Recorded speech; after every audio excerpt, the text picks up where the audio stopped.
atrás de mim, Jesus clareia.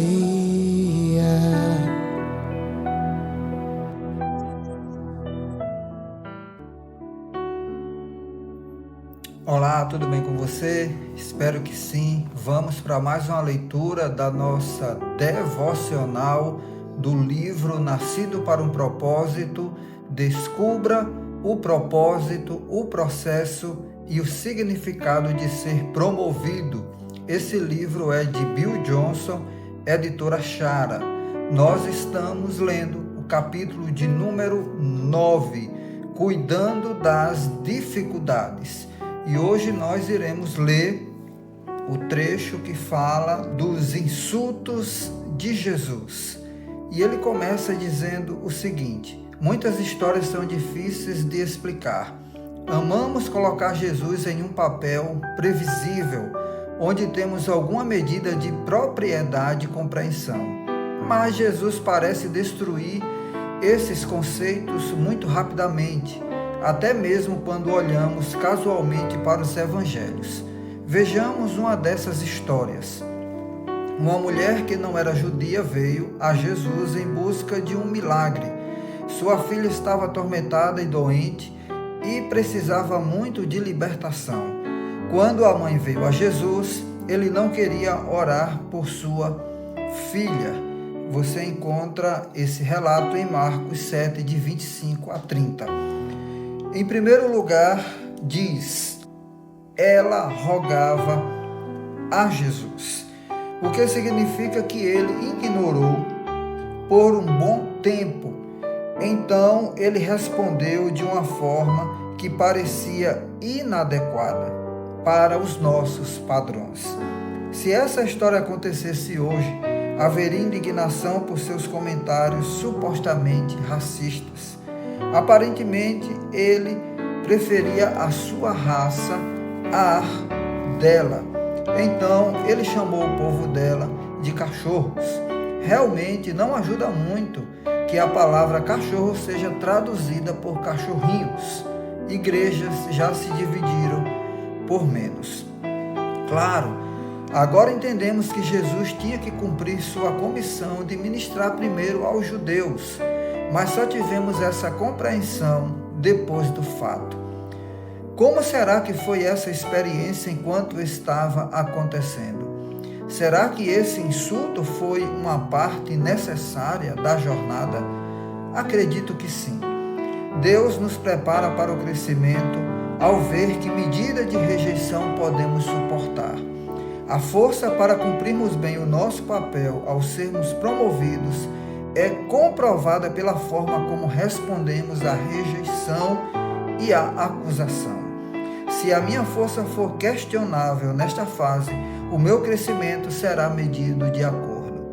A mulher sírio-fenícia, também conhecida como cananeia, precisava superar um obstáculo a fim de que pudesse entrar na realidade do reino para o milagre da sua filha. O reino de Deus geralmente está do outro lado da ofensa.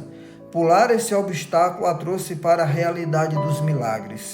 Ela passou com sucesso no teste, mostrando sua determinação de não ser ofendida pelo bem da sua filha. E essa era uma perspectiva de reino vinda de alguém que aparentemente não se qualificava, já que ela não era judia. Sua resposta veio da sua percepção da natureza e do processo de Jesus.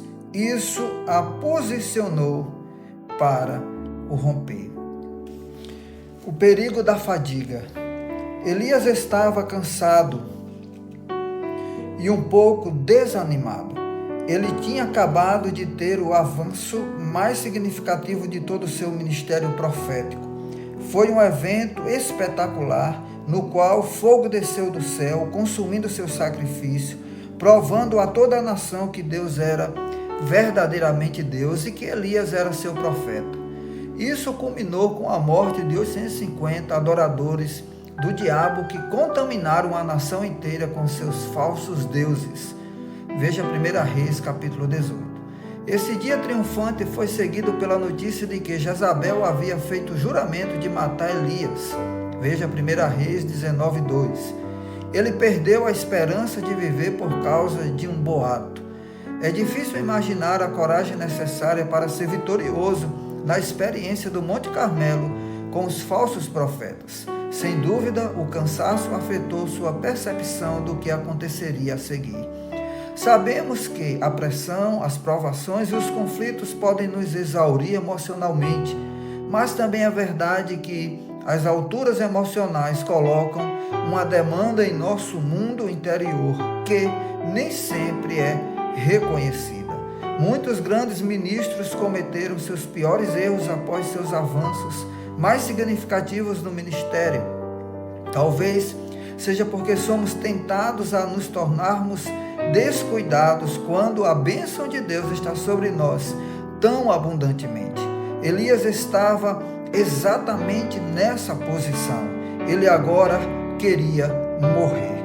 Apesar disso, Elias fugiu para o deserto, onde teve um encontro com um anjo, o qual lhe preparou algumas refeições, permitindo-lhe viajar uma grande distância até uma caverna. O Senhor falou com ele de maneira única por meio de uma voz mansa e delicada, mas ele ainda permaneceu muito desanimado. Como resultado dessa interação, Deus disse a quem ele deveria ungir para tomar o seu lugar. Isso significava que Elias teria alguém com quem trabalhar por um período.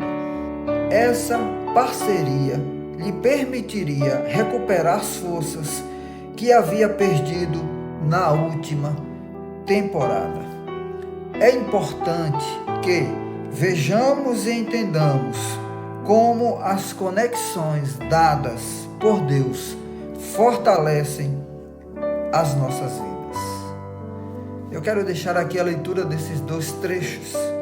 O primeiro, os insultos de Jesus, com o episódio com a mulher sírio-fenícia. E o segundo, o perigo da fadiga, com o episódio com Elias.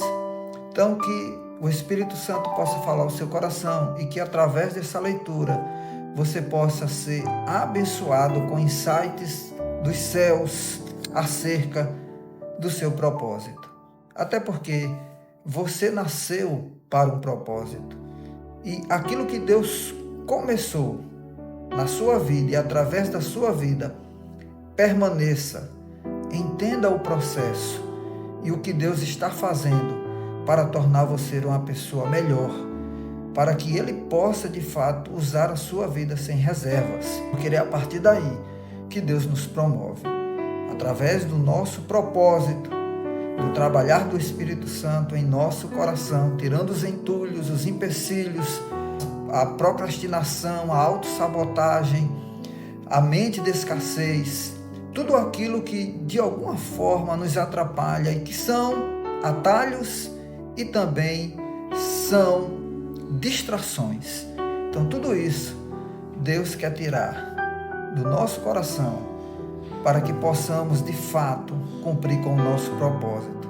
Deus nos promove quando de fato estamos prontos para fazer aquilo que Ele nos chamou para fazer. Então que Deus te abençoe, que você possa entender o trabalhar de Deus no seu coração, ainda que seja doloroso, como foi no caso da sírio-fenícia, e que Deus também possa tratar o seu coração de maneira que Ele venha encorajar você, e assim como fez com Elias, cuidar do seu coração, tirar o seu coração da fadiga, impedir que aquilo que vai trazer fadiga possa entrar no seu coração. Então, que Deus nos abençoe, que Deus te abençoe e até a nossa próxima leitura, em nome de Jesus.